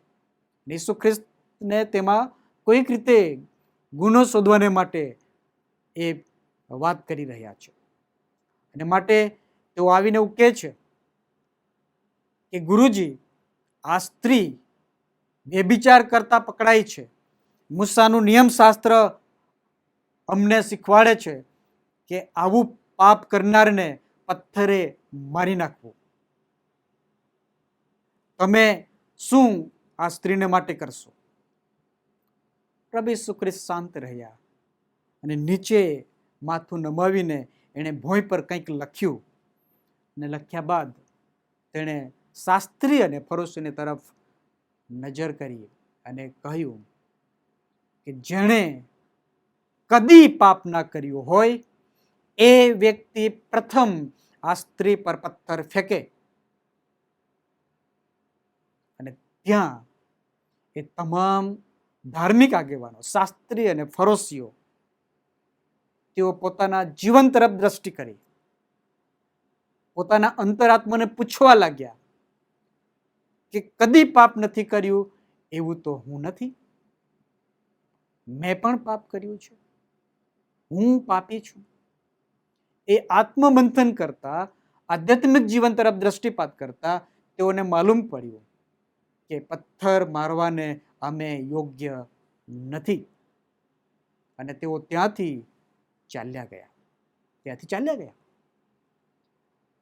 અને પ્રભુ ઈસુ ખ્રિસ્ત એ સ્ત્રીને પૂછે છે કે ભાઈ, શું કોઈએ તને દોષિત ઠરાવી છે? અને સ્ત્રી કહે છે, ગુરુજી, કોઈએ નહીં, કોઈએ મને દોષિત ઠરાવી નથી. ખરેખર તો આ શાસ્ત્રી ને ફરોશીઓ ને ધાર્મિક આગેવાનો દોષિત ઠરાવીને તેને પથ્થરે મારી નાખવાને માટે એ સ્થળ પર ઈસુ જ્યાં હતા ત્યાં લઈને આવ્યા હતા. અને એ બધાની વચ્ચે પ્રભુ ઈસુ ખ્રિસ્ત પૂછી રહ્યા. અને ત્યાં સ્ત્રી એવું કહે છે, ના ગુરુજી, કોઈએ નહીં, કોઈએ મને દોષિત ઠરાવી નથી. અને પ્રભુ ઈસુ ખ્રિસ્ત પણ કહે છે, ભાઈ, હું પણ તને દોષિત ઠરાવતો નથી. જા, અહીંથી ચાલી જા. હવેથી પાપ ના કરતી. ત્યાં પણ પ્રભુ ઈસુ ખ્રિસ્ત આ જ મહત્વનું શિક્ષણ એ શાસ્ત્રી અને ફરોશીને આગળ પ્રગટ કરે છે કે તમે આ સ્ત્રીને દોષિત ઠરાવીને પથ્થરે મારવા માટે લઈને આવ્યા છો. તમે તેનો ન્યાય કરવા માંગો છો, પણ શું તમે ન્યાય કરવાને માટે યોગ્ય છો? તમે તમારા જીવન તરફ દ્રષ્ટિ કરો. તમારું આધ્યાત્મિક જીવન ક્યાં છે? અને જ્યારે તે લોકોએ આત્મ તપાસ કર્યો ત્યારે તેઓ ત્યાંથી પથ્થર ફેંકીને પાછા ચાલ્યા ગયા. મારવાની હિંમત થઈ નહીં. અને માટે જ અહીંયા પ્રભુ ઈસુ ખ્રિસ્ત માથેની સુવાર્તામાં, ગિરી પ્રવચનમાં એ જ કહેવા માંગે છે કે તારા ભાઈની આંખમાં તું તણખલું જુએ છે અને તણખલું કાઢવાને માટે તું તેની પાસે જાય છે ને તેનો ન્યાય કરે છે ને તેની ભૂલ બતાવે છે. પણ અરે, તું તારી આંખમાં જ જો. તારી આંખમાં તો મોટો ભારટ્યો છે. શું તે તને દેખાતું નથી? અને માટે વાલા ભાઈઓ અને બહેનો, જ્યારે પ્રભુ જો મારી અને તમારી સાથે આવા વચનો દ્વારા વાત કરે છે તો મારે ને તમારે પણ ઢોંગ કરવાને બદલે આપણી આંખમાંથી આંખનું ભારેટું કાઢવાની જરૂર છે. 5મી કલમમાં પ્રભુ આ વચન એવું કહે છે, ઓ ઢોંગી, પહેલા તું પોતાની જ આંખમાંથી ભારેટું કાઢ અને ત્યાર પછી તારા ભાઈની આંખમાંનું તણખલું કાઢવાને તને સારી પેઠે સૂઝશે. અને માટે જો કદાચ આ વચન મને અને તમને પ્રભુ શીખવાડે છે તો આપણે આપણા જીવન તરફ દ્રષ્ટિ કરવાની જરૂર છે. આપણે આજે પ્રભુની સાનિધ્યમાં બેઠા છીએ, પ્રભુની આરાધના કરવા બેઠા છીએ, પ્રભુને માન અને સન્માન આપવાને માટે બેઠા છે, પ્રભુની સ્તુતિ કરવા બેઠા છે, આભાર માનવા બેઠા છે. તેની સાનિધ્યમાં આપણે એકત્ર મળ્યા છે. ત્યારે પ્રભુ આપણને એ પણ યાદ દેવડાવે છે. માથેની સુવાર્તા તેનો 5મો અધ્યાય અને 21મી કલમથી જો આપણે આગળ વાંચીએ 21 થી 26 સુધી, તો ત્યાં એ ન્યાયની જ વાત કરવામાં આવી છે. અને 23મી કલમમાં પ્રભુ એવું કહે છે, એ માટે જો તું તારું અર્પણ વેદી પાસે લાવે ને ત્યાં તને યાદ આવે કે મારા ભાઈને મારી વિરુદ્ધ કંઈક છે, તો ત્યાં વેદી આગળ તારું અર્પણ મૂકીને જા. પહેલા તારા ભાઈની સાથે સલાહ કર ને ત્યાર પછી આવીને તારું અર્પણ ચડાવ. પ્રભુ ઈસુ ખ્રિસ્ત આ ગિરી પ્રવચનમાં આ એક બીજી મહત્વની વાત કરે છે. જો આપણે બીજાનો ન્યાય કરવા માટે ઊભા થયા છીએ અને જો આત્મતપાસ કરતા મને ખબર પડે છે કે હું અપરાધી છું, હું ગુનેગાર છું, અને કોની સાથે મેં અપરાધ કર્યો છે, કોની વિરુદ્ધ મેં કચકચ કર્યું છે, કોના માટે મેં અપશબ્દો બોલ્યો છું, કોના માટે મેં નિંદા કરી છે, કોના માટે મેં અધેકાઈ કરી છે, એ બાબત જો પ્રભુ સમજાવે છે ને શીખવાડે છે, તો પ્રભુ કહે છે કે જે અર્પણને માટે તું આવ્યો છે, જે વેદીની પાસે તું આરાધના કરવાને માટે આવ્યો છે, એ વેદીની પાસે તારું અર્પણ મૂકી દે અને તું પાછો ચાલ્યો જા તારા ભાઈની પાસે, સમાધાન કર, અને ત્યારબાદ તું ફરી એ વેદીની પાસે આવીને તારું અર્પણ કર. એ આભાર સ્તુતિનું અર્પણ હોય, એ સ્તુત્ય અર્પણ હોય, એ પાપાત અર્પણ હોય, એ દોષાત અર્પણ હોય, જે પણ અર્પણ હોય તે અર્પણ તું કરજે.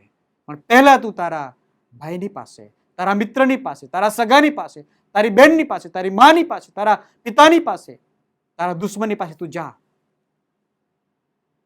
આત્મતપાસ કરીને પસ્તાવો કર અને સમાધાન કર, અને ત્યારબાદ તું એ આરાધનાને માટે, અર્પણને માટે વેદીની પાસે આવ.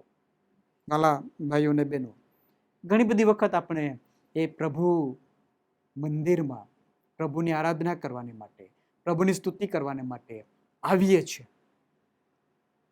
અને આરાધના કરતા કરતા પણ આપણા મનમાં ઈર્ષા દેખાય આજુબાજુના લોકોને જોઈને થતી હોય. પ્રભુ કહે છે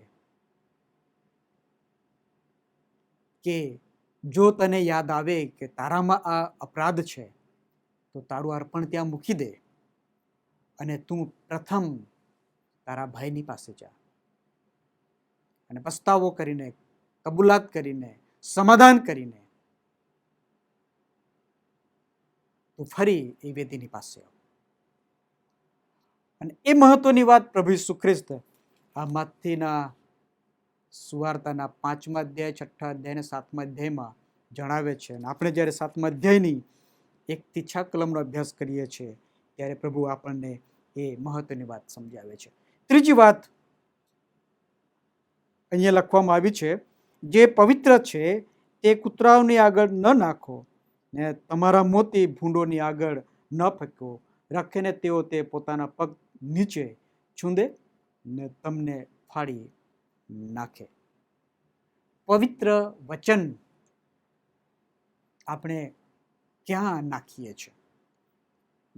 જેનું હૃદય પથ્થર સમાન બની ગયું હોય, જેને પસ્તાવો કરવાનું મન જ ના થતું હોય, જે નિયમિત પ્રભુ મંદિરમાં આવતા હોય પણ મનમાં કડવાશ ને ઈર્ષા અને અધેખાઈ લઈને ચાલતા હોય, તેઓની આગળ ગમે તેટલું પણ પવિત્ર વચન આપણે પીરસીએ, પ્રગટ કરીએ, પણ તેમને માટે કોઈ એ વચનની કિંમત નથી. કેમ કે તેઓ એ પ્રભુના પવિત્ર વચનને સ્વીકારવા, સમજવા અસમર્થ થાય છે. એ તો મારા માટે નથી. અહંકાર તેમને પસ્તાવો કરવાનું મન આપતું નથી અને વારંવાર આવી બાબતો બને છે. ત્યારે પ્રભુ કહે છે કે આ વચન, પવિત્ર વચનો તમે જ્યાં ત્યાં ન નાખો. અને માટે જ જો સત્ય ઈશ્વરની ઓળખ પ્રાપ્ત કર્યા પછી અને એ પ્રભુ ઈસુ ખ્રિસ્તમાં એ પવિત્ર અને જીવંત વચનનું શિક્ષણ મેળવ્યા પછી પણ હૃદયમાં કે જીવનમાં કોઈ જ પરિવર્તન આવતું નથી, તો હજુ પણ મારા ને તમારા જીવનમાં એ શેતાન તેના બીજને વાવીને એ પાપ દ્વારા સતત રાજ કરે છે. એ પાપ મારા ને તમારા જીવનમાં સતત રાજ કરે છે. એ પાપ સંબંધે આપણે જાણીએ છીએ અને તેમ છતાં પણ એ પાપને પુનરાવર્તન કર્યા જ કરીએ છીએ, વારંવાર કર્યા જ કરીએ છીએ, એકબીજાને દોષ મૂક્યા જ કરીએ છીએ, ઈર્ષા દેખાય કર્યા જ કરીએ છીએ, કજિયા કંકાસ કર્યા જ કરીએ છીએ, બીજાની ભૂલો જોયા જ કરીએ છીએ અને ન્યાય કરવા બેસી જઈએ છીએ. અને ત્યારે પ્રભુ આ મહત્વનું શિક્ષણ મને ને તમને આપે છે. હિબ્રુનો પત્ર અને તેનો 10મો અધ્યાય અને તેની 26મી કલમ જો આપણે વાંચીએ, હિબ્રુ 10 અને તેની 26મી કલમમાં એવું લખ્યું છે, કેમ કે સત્યનું જ્ઞાન થયા પછી જો આપણે જાણી જોઈને પાપ કરીએ તો હવે પછી પાપોને માટે બીજું બલિદાન રહેતું નથી, પણ ઇન્સાફની ભયંકર અપેક્ષા તથા વેરીઓને ખાઈ જનાર અગ્નિના કોપ એ જ રહેલો છે. આપણે જાણીએ છીએ કે પાપ આ છે. કોઈનો દોષ કોઈના પર દોષ મૂકવો એ પણ પાપ છે. કોઈની નિંદા કરવી, ઈર્ષા કરવી, અદેખાઈ કરવું, બધા પાપો છે. અને એ જાણીએ છીએ અને તેમ છતાં પણ જો પાપ કરીએ છીએ તો પ્રભુનું વચન હિબ્રુના પત્રમાં 10મા અધ્યાયમાં એ લેખક એવું કહે છે કે જે જાણી જોઈને સતત પાપ કર્યા જ કરે છે તે ઈશ્વરના પ્રેમનો અને તેના પુત્ર પ્રભુ ઈસુ ખ્રિસ્તના બલિદાનનો તે અસ્વીકાર કરે છે. અને અસ્વીકાર કરીને ઈસુ ખ્રિસ્તના બલિદાનને તેઓ નકાર કરતા હોય એ ચિત્ર ઊભું કરે છે. તેનું પરિણામ શું છે? જો જાણી જોઈને આપણે પાપ કર્યા જ કરીએ છીએ, વારંવાર પાપનું પુનરાવર્તન કર્યા જ કરીએ છીએ, તો તેનું ગંભીર પરિણામ એ છે કે પાપ સંબંધી શિક્ષા ચોક્કસ છે. કેમ કે આપણે ઈરાદાપૂર્વક એ પાપને કર્યા જ કરીએ છીએ. હા, આપણી નબળાઈ અને આપણું અજ્ઞાનતાને લીધે પાપ થતા હોય ને આપણે એ પાપ જો પ્રભુ આપણને યાદ દેવડાવે છે અને પ્રભુ ઈસુ ખ્રિસ્તની સાનિધ્યમાં ઘૂંટણે પડીને પસ્તાવા સહિત કબૂલાત કરીએ છીએ તો પ્રભુ ચોક્કસ આપણા પાપને તે માફ પણ કરે છે. 1 યોહાન 1 અધ્યાય ને 9મા વચનમાં એવું લખ્યું છે કે જો આપણે આપણા પાપ તેની આગળ કબૂલ કરીએ તો તે આપણા પાપને માફ કરવાને માટે તે વિશ્વાસુતા ન્યાય છે. તે માફ કરવાને માટે વિશ્વાસુતા ન્યાયી છે.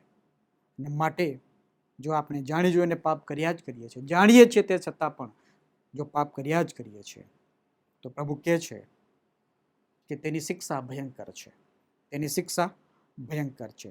અને એની શિક્ષા તો અહીંયા હિબ્રુના પત્રમાં લખ્યું છે કે ભયંકર રીતે આવી પડશે. પણ જો આપણે પસ્તાવો કરીએ છીએ તો પસ્તાવો કરનારને પ્રભુ માફીને માટે દરવાજા ખુલ્લા રાખે છે. ને માટે અજાણતામાં કરેલું પાપ અને જાણી જોઈને કરેલા પાપની વચ્ચે તફાવત છે. એ તફાવતને આપણે સમજવો પડશે. અજાણતામાં કરેલું પાપ એ માનવીની નબળાઈ અને અજ્ઞાનતા દર્શાવે છે. અજાણતામાં કરેલું પાપ કે માણસની પોતાની નબળાઈ એમાં છે, અજ્ઞાનતા છે અને એ દર્શાવે છે. પરંતુ જાણી જોઈને કરેલું પાપ એ ઈશ્વર સામે બળવો પુકારવો અને ઈશ્વરના પુત્ર પ્રભુ ઈસુ ખ્રિસ્તના બલિદાનના અને પાપની માફીનો અસ્વીકાર કરવો જેવું બને છે. કારણ કે જો આપણે અજાણતામાં પાપ કરીએ છીએ તો આપણી નબળાઈ, અજ્ઞાનતા અને અચાનક થતી ભૂલને માટે વ્યક્તિ પસ્તાવો કરે છે, કબૂલાત કરે છે અને પાપની માફીને માટે પ્રભુની સાનિધ્યમાં જાય છે. પણ જાણી જોઈને કરેલા પાપમાં વ્યક્તિના જીવનમાં અહંકાર લહેરો છે. તે સ્વેચ્છાએ નિર્ણય લઈને પાપ કરે છે. ઈશ્વર તેમને ચેતવણી આપે છે, તે ચેતવણીને તે ગણકારતો નથી, તે ચેતવણીને તે નકારી કાઢે છે અને માટે તે શિક્ષાને પાત્ર બને છે. અજાણતામાં કરેલા પાપ જ્યારે આપણે કબૂલ કરીએ છીએ ત્યારે પ્રભુ આપણા પર દયા દર્શાવે છે, પણ જાણી જોઈને કરેલા પાપને માટે ન્યાય શાસન ચોક્કસ છે, ન્યાય શાસન ચોક્કસ છે. અને માટે જ જ્યારે આપણે બીજાને દોષિત ઠરાવીએ છીએ ત્યારે પ્રભુ આપણને આત્મતપાસ કહે છે કે તું તારા જીવન તરફ, આંતરિક મનુષ્ય તરફ દ્રષ્ટિ કર અને તપાસ કર કે તું ક્યાં છે. આપણે બીજાને બદલવાની જરૂર નથી, પણ બીજાને બદલીએ તે પહેલા આપણે પોતે બદલાઈ જવાની જરૂર છે, પોતે બદલવાની જરૂર છે. અને જો આપણે પોતે નહીં બદલાઈશું તો પછી પ્રભુનું વચન આપણા જીવનમાં કાર્ય કરતું નથી. આપણે બીજાનો ન્યાય કરવાની જરૂર નથી, પણ આપણે પોતાની જીવન તરફ દ્રષ્ટિ કરીને આપણે ન્યાય કરીએ કે હું ક્યાં છું, મારી ઈશ્વર સાથેનો સંબંધ ક્યાં છે, હું ઈશ્વરની દ્રષ્ટિમાં કેવો વ્યક્તિ છું. એ પોતે આત્મતપાસ કરીને પોતાને જીવન તરફ દ્રષ્ટિપાત કરવાની જરૂર છે. અને માટે જ જે વ્યક્તિને ઈશ્વર સાથેના સંગત ને સંબંધમાં એ ઈશ્વરની પવિત્ર અને જીવંત ઓળખ પ્રાપ્ત થાય છે ને, એ વ્યક્તિના જીવનમાં કોઈને દોષિત ઠરાવવાને બદલે તે પોતા તરફ જ દ્રષ્ટિ કરે છે, પોતા તરફ જ દ્રષ્ટિ કરે છે. પાઉલ પ્રેરિત તિમોથીને જ્યારે પત્ર લખે છે ત્યારે પાઉલ પ્રેરિત તિમોથીને બહુ જ સ્પષ્ટપણે આ બાબત જણાવે છે. તિમોથીનો પહેલો પત્ર અને તેનો પહેલો અધ્યાય અને તેની 14 અને 15મી કલમ આપણે વાંચીએ ત્યાં પ્રભુનું વચન આ પ્રમાણે છે. આપણા પ્રભુની કૃપા મારા પર અતિશય થવાથી મને ખ્રિસ્ત ઈસુ પર વિશ્વાસ તથા પ્રેમ ઉત્પન્ન થયો. આ વાત વિશ્વસનીય તથા સંપૂર્ણ અંગીકાર કરવા યોગ્ય છે કે ખ્રિસ્ત ઈસુ પાપીઓને તારવાને માટે જગતમાં આવ્યા. એવા પાપીઓમાં હું મુખ્ય છું, એવા પાપીઓમાં હું મુખ્ય છું. પાઉલ પ્રેરિત પોતાના જીવન તરફ દ્રષ્ટિ કરે છે અને પાઉલ પ્રેરિત એ ખાતરીપૂર્વક કહે છે કે પ્રભુ ઈસુ ખ્રિસ્ત જગતના ઉદ્ધારને માટે આ જગતમાં આવ્યા. માટે જ યોહાનની સુવાર્તામાં પ્રભુ ઈસુ ખ્રિસ્ત એ વાતની જાહેરાત પણ કરે છે. યોહાનની સુવાર્તા તેનો 12મો અધ્યાય અને તેની 47 અને 48 કલમ, જો આપણે 2 કલમ વાંચીએ તો ત્યાં એ બાબતની ખાસ રીતે પ્રભુ ઈસુ ખ્રિસ્ત જણાવે છે, તેની નોંધ કરવામાં આવી છે. 12મો અધ્યાય 47 અને 48મી કલમ. જો કોઈ મારી આ વાતો સાંભળ્યા છતાં તેમને પાડતો નથી તો હું તેનો ન્યાય કરતો નથી, કેમ કે હું જગતનો ન્યાય કરવાને માટે નહીં પણ જગતનો ઉદ્ધાર કરવાને માટે આવ્યો છું. જે મારો અસ્વીકાર કરે છે અને મારી વાત માનતો નથી તેનો ન્યાય કરનાર એક છે, જે વાત મેં કહી છે તે જ છેલ્લે દિવસે તેનો ન્યાય કરશે. પ્રભુ કહે છે કે અત્યારે તો હું જગતનો ઉદ્ધાર કરવાને માટે આવ્યો છું, ન્યાય કરવાને માટે નહીં. અત્યારે તો હું કિંમત ચૂકવવાને માટે આવ્યો છું. અત્યારે તો હું પાપમાં પડેલા વ્યક્તિઓને બહાર કાઢીને પ્રભુ સાથેના સંબંધમાં પુનઃસ્થાપન કરવાને માટે, પવિત્ર બલિદાન આપવાને માટે આવ્યો છું. જગતનો ઉદ્ધાર કરવાને માટે આવ્યો છું. પરંતુ પ્રભુ જ્યારે ફરી આ પૃથ્વી પર આવશે ત્યારે ન્યાયાધીશ તરીકે આવશે. ત્યારે ઉદ્ધારક તરીકે નહીં આવશે, પણ ન્યાયાધીશ તરીકે આવશે. એ વાત પણ કરી છેલ્લે દાડે તેનો ન્યાય કરવાને માટે તે આવશે. ને માટે પાઉલને બાબતની ખાતરી થઈ હતી. પાઉલના જીવન સંબંધે આપણે સારી પેઠે જાણીએ છીએ. પાઉલ મંડળીને સતાવનાર, મારનાર, નુકસાન પહોંચાડનાર, કેદખાનામાં લઈ જનાર અને આરની સામે લાત મારનાર બન્યો. પણ જ્યારે પ્રભુ ઈસુ ખ્રિસ્તનું તેને દર્શન થાય છે અને પ્રભુ ઈસુ ખ્રિસ્ત તેની સાથે વાત અને વ્યવહાર કરે છે, તેના જીવનમાં જ્યારે પરિવર્તન આવે છે, તે દિવસથી લઈને દિન પ્રતિદિન પ્રભુ સાથેના સંબંધમાં ઉત્તર વૃદ્ધિ પામતો ગયો. એશિયામાં, યુરોપમાં, આફ્રિકા ખંડમાં તેણે પ્રભુ ઈસુ ખ્રિસ્તની સુવાર્તા પ્રગટ કરતા અસંખ્ય લોકોને પ્રભુની વાત જણાવી. અને એ વ્યક્તિ જ્યારે એ પવિત્ર ઈશ્વરની ઓળખ પ્રાપ્ત કરે છે ને ત્યારે એ પવિત્ર ઈશ્વરની ઓળખ પ્રાપ્ત કરતા પોતાના જીવન તરફ દ્રષ્ટિ કરે છે, ત્યારે એ વિચારે છે કે એ તો અતિ પવિત્ર ઈશ્વર છે અને તેની સાનિધ્યમાં હું જ્યારે આવું છું ત્યારે પ્રભુ ઈસુ ખ્રિસ્તની કૃપા જ મારા પર છે. તેની કૃપામાં મને પસંદ કરવામાં આવ્યો છે. તેની કૃપામાં મારા પાપની માફી મળી છે અને તેની કૃપામાં મને સેવા કરવાને માટે તેડું મળ્યું છે. અને એ પવિત્ર ઈશ્વરની સમક્ષ હું મારી જાતને નિહાળું છું ત્યારે કબૂલ કરું છું કે પાપીઓમાં મુખ્ય પાપી હું છું. પાઉલ પોતાના આધ્યાત્મિક જીવન તરફ દ્રષ્ટિ કરતા એવું કહે છે કે જે પવિત્ર ઈશ્વર છે તેની સાનિધ્યમાં આ જે લોકો છે એ લોકોમાં હું સૌથી પાપી છું. જે પાપી લોકો છે તે પાપીઓમાં હું સૌથી મુખ્ય પાપી છું. ક્યારે એ વ્યક્તિ કહી શકે? જ્યારે એ ઈશ્વરને ઓળખે, એ સત્ય ઈશ્વરને ઓળખે, એ જીવંત ઈશ્વરને ઓળખે, એ ઈશ્વરનો અનુભવ, એ તારણનો અનુભવ જ્યારે પ્રાપ્ત કરે છે ત્યારે પોતાના જીવન દ્રષ્ટિ કરીને એવું કહે છે કે નહીં, હું તો કશું જ નથી. જે પાઉલ ના જીવન દ્વારા, સેવા કાર્ય દ્વારા અસંખ્ય લોકો સજાપણું મેળવે છે. પાઉલને રૂમાલ કપડાને અડકીને લોકો સજાપણું પ્રાપ્ત કરે છે. અદ્ભુત કાર્ય કરનાર પાઉલ બન્યો અને તેમ છતાં પણ એ તિમોથીને કહે છે કે આ પાપીઓમાં મુખ્ય પાપી હું છું. તેણે પોતાના જીવન તરફ દ્રષ્ટિ કરી, બીજા તરફ નહીં, બીજાનો ન્યાય કર્યો નહીં, બીજાને અપરાધી ઠરાવ્યા નહીં,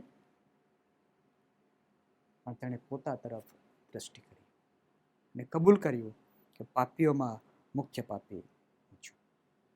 વાલા ભાઈઓ અને બહેનો, માથીની સુવાર્તા એ 7મા અધ્યાય 1 થી 6 વચનમાં પ્રભુ આજે મને ને તમને આપણા આધ્યાત્મિક જીવન તરફ દ્રષ્ટિ કરવાને માટે, ધ્યાન કેન્દ્રિત કરવાને માટે ઉત્તેજન આપે છે.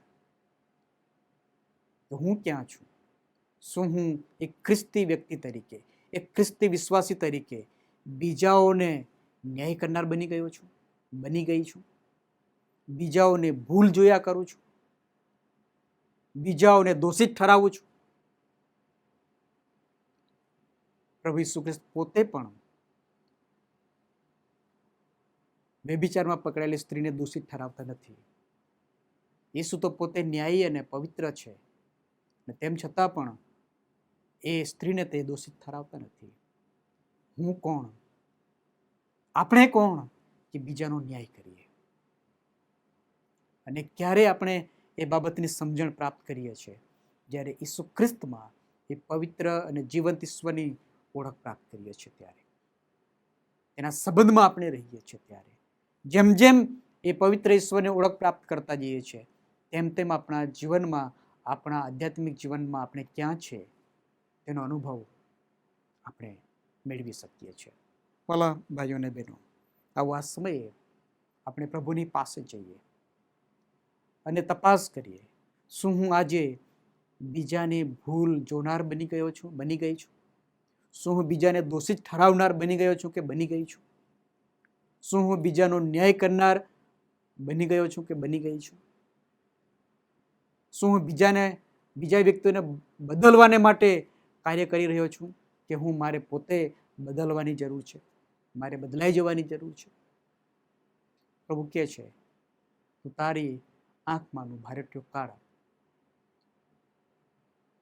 જ્યારે તું આરાધના કરવાને માટે આવે અને ત્યારે જો તને તારા પાપ સંબંધી તને સચેત કરવામાં આવે છે, ચેતવણી આપવામાં આવે છે, તો તારું અર્પણ વેદીની પાસે જ મૂકીને પ્રથમ તું તારા ભાઈ સાથે સમાધાન કરી લે અને ત્યાર પછી આવીને તારું અર્પણ વેદીની આગળ ચડાવ. એ માન્ય થશે. મારી ને તમારી આરાધના અને ભક્તિ કેવી છે? આવો પ્રભુની પાસે જઈએ, પ્રાર્થના કરીએ. ધન્ય પ્રભુ, આ સમયને પળને માટે અમે તમારો આભાર માનીએ છીએ. પ્રભુ, તમારું પવિત્ર અને જીવતું વચન તમે આજે મને આપ્યું છે. પ્રભુ, અમે ઘણી બધી વખત બીજાને દોષિત ઠરાવીએ છીએ, બીજાને માટે ન્યાય કરનારા બની જઈએ છીએ. પણ પ્રભુ, તમારું વચન આજે અમને શીખવાડે છે, તમે તમારા જીવન તરફ દ્રષ્ટિ કરો. પ્રથમ તમે એ દોષમાંથી બહાર આવો. હા પ્રભુ, અમે પાપી છીએ, અમે પાપીઓમાં મુખ્ય પાપી છે. ઓ પ્રભુ, તમે તમારા પુત્ર પ્રભુ ઈસુ ખ્રિસ્તમાં અમારા પર દયા કરો, અમને પાપોની માફી આપો, અમારામાં શુદ્ધ હૃદય ઉત્પન્ન કરો. અમે પ્રભુ તમારી સાનિધ્યમાં આવ્યા છે, અમને બદલી નાખો, અમારે બદલાઈ જવાની જરૂર છે. ને પ્રભુ, અમે ખરેખર તમારી આરાધના કરવા તમારી પાસે આવ્યા છે, ત્યારે પ્રભુ અમે શુદ્ધ અંતઃકરણ સાથે તમારી આરાધના કરનારા બનીએ એવું પ્રભુ તમે અમને થવા દો. અમારી પ્રાર્થના અમારા મુક્તિદાતા પ્રભુ ઈસુ ખ્રિસ્તના નામમાં કરીએ છીએ. આમેન. આવા સમય વચનના પ્રકાશમાં આપણું જીવનનું સ્વાર્પણ કરતા સ્વાર્પણના ગીતમાં જોડાઈશું અને ત્યારબાદ આપણે ખાસ સ્વાર્પણની પ્રાર્થનામાં જોડાઈશું.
तुझे यीशु बुला रहा,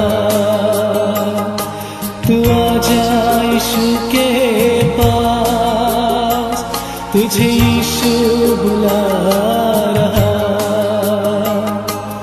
यीशु बुला रहा, यीशु बुला रहा,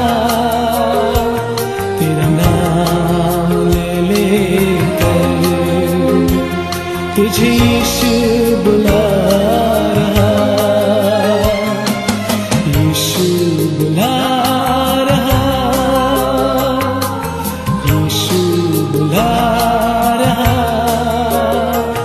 तेरा नाम ले लेकर तुझे यीशु बुला रहा।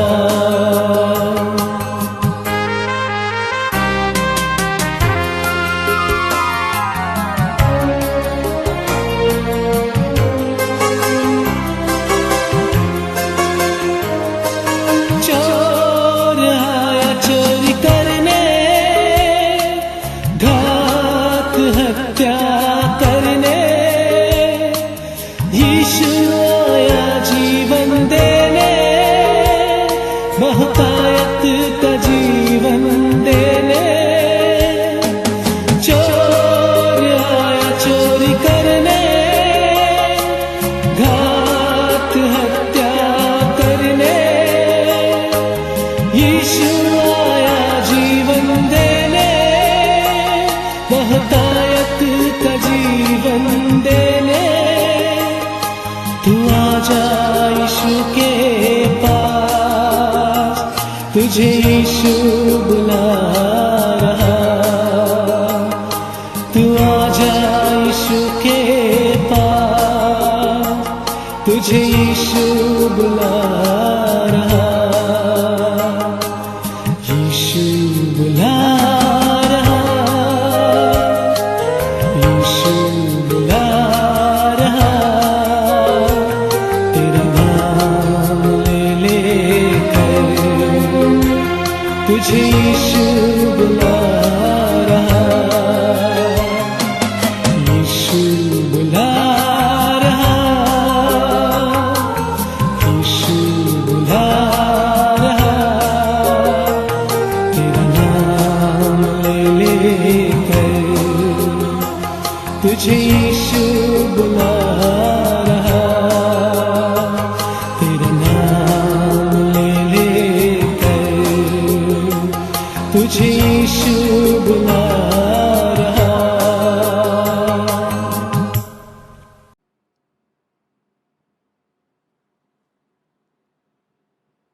આવો આ સમયે સ્વાર્પણની પ્રાર્થનામાં જોડાઈએ, આપણા મસ્તકો પ્રભુની પાસે નમાવીએ. પરમ કૃપાળુ ઈશ્વર પિતા, આ સુંદર સમયને પડને માટે અમે તમારો આભાર માનીએ છીએ, તમારી સ્તુતિ અને તમારી પ્રશંસા કરીએ છીએ. આ સુંદર સંગત તમે અમને આપી, તમારા સાનિધ્યમાં બેસવાને માટે, તમારી સ્તુતિ તમારી આરાધના કરવાને માટે, તમારું વચન સાંભળવાને માટે, એ વચન પ્રમાણે જીવન જીવવાને માટે અમે તમારી પાસે આવ્યા છે. ત્યારે પ્રભુ વચનના પ્રકાશમાં અમારા જીવન સ્વાર્પણ કરતા અમે તમારી પાસે આવીને વિનંતી કરીએ છીએ. પ્રભુ, તમે અમને તમારા સાનિધ્યમાં રહીને વાસ્તવિક હૃદય સાથે આત્મસ્વાર્પણ કરવાને માટે, અમારા જીવન તરફ ધ્યાન કેન્દ્રિત કરવાને માટે પ્રભુ તમે અમને કૃપા પૂરી પાડો. હા પ્રભુ, અમે બીજાને દોષ દઈએ છીએ, તો પ્રભુ અમે તમારી પાસે નમીને પ્રાર્થના કરીએ છીએ. અમે પ્રથમ અમારા જીવન તરફ ધ્યાન કેન્દ્રિત કરનારા, પસ્તાવો કરનારા, કબૂલાત કરનારા બનીએ, ને પ્રભુ તમને પસંદ પડે એવું જીવન જીવનારા બનીએ, એવી કૃપા અમે તમારી પાસે માગીએ છીએ. આજની ભજન સેવામાં પ્રભુ તમે અમારી સાથે વાત અને વ્યવહાર કર્યો છે, ને માટે પ્રભુ અમે તમારો આભાર માનીએ છીએ. અમારી પ્રાર્થના અમારા મુક્તિદાતા પ્રભુ ઈસુ ખ્રિસ્તના નામમાં કરીએ છીએ. આમેન. ઓ આકાશમાંના અમારા બાપ, તમારું નામ પવિત્ર મનાવો, તમારું રાજ્ય આવો, જેમ આકાશમાં તેમ પૃથ્વી પર તમારી ઈચ્છા પૂરી થાવ. દિવસની અમારી રોટલી આજે અમને આપો, જેમ અમે અમારા ઋણીઓને માફ કર્યા છે તેમ તમે અમારું અમને માફ કરો, અમને પરીક્ષણમાં ન લાવો, પણ ગુંડાઈથી અમારો છૂટકો કરો, કેમ કે રાજ્ય તથા પરાક્રમ તથા મહિમા સર્વકાળ સુધી તમારા છે. આમેન. હવે આપણા તાનનાર પ્રભુ ઈસુ ખ્રિસ્તની કૃપા, ઈશ્વર પિતાનો પ્રેમ, પ્રભુ પવિત્ર આત્માની દિવ્ય અને મધુરી સંગત આપણ સર્વની સાથે આજથી સદા સર્વકાળ સુધી હોજો. આમેન.